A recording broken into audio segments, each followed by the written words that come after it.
Thiruvananthapuram Nemom UP സ്കൂളിൽ മോഷണം. സ്കൂളിനകത്ത് കടന്ന പ്രതികൾ ടിവിയാണ് മോഷ്ടിച്ചത്.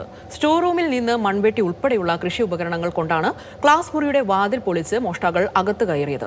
കുട്ടികളുടെ പഠനോപകരണങ്ങൾ നശിപ്പിച്ച നിലയിലാണ്.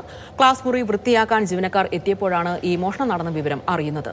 സ്കൂളിന് സമീപം സാമൂഹ്യ വിരുദ്ധരുടെ ശല്യം പതിവാണ് എന്നുള്ള ആക്ഷേപം ഉയരുന്നുണ്ട്. സ്കൂളിന് സമീപത്തുള്ള CCTV ദൃശ്യങ്ങൾ കേന്ദ്രീകരിച്ച് പോലീസ് അന്വേഷണം തുടങ്ങിയിട്ടുണ്ട്.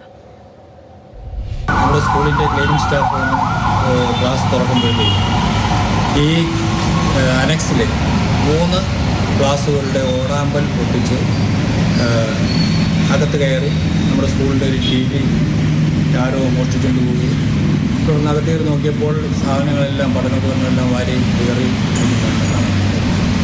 അതറിഞ്ഞ് നമ്മൾ ഉടനെ തന്നെ പോലീസിൽ പരാതിപ്പെടുകയും വിരലടയാള വിദഗ്ധർ വന്ന് പരിശോധിക്കുകയും തുടർന്ന് നടപടികൾ എടുക്കുകയും ചെയ്തു. 3-4 ദിവസമായി മറിയ കോളേജ് കഴക്കൂട്ടം ആ സ്കൂളിൻ്റെ ഒരു ബസ് അവിടെ പാർക്ക് ചെയ്തിട്ടുണ്ട്. പല പ്രാവശ്യമായിട്ട് അവരുടെ അടുത്ത് മാറ്റാൻ പറഞ്ഞിട്ടും ഇതുവരെ അത് അവിടുന്ന് മാറ്റിയിട്ടില്ല. നമ്മുടെ ഈ ഭിന്നശേഷിക്കാർക്കായി ഒരു പാസേജ് ഇട്ടിട്ടുണ്ട്, അവർക്ക് കടന്നു പോകാനായിട്ടൊരു പാസേജ്. അതിനെ ചെറുത്തുകൊണ്ടാണ് അവർ ഈ ബസ് ഇട്ടിരിക്കുന്നത്.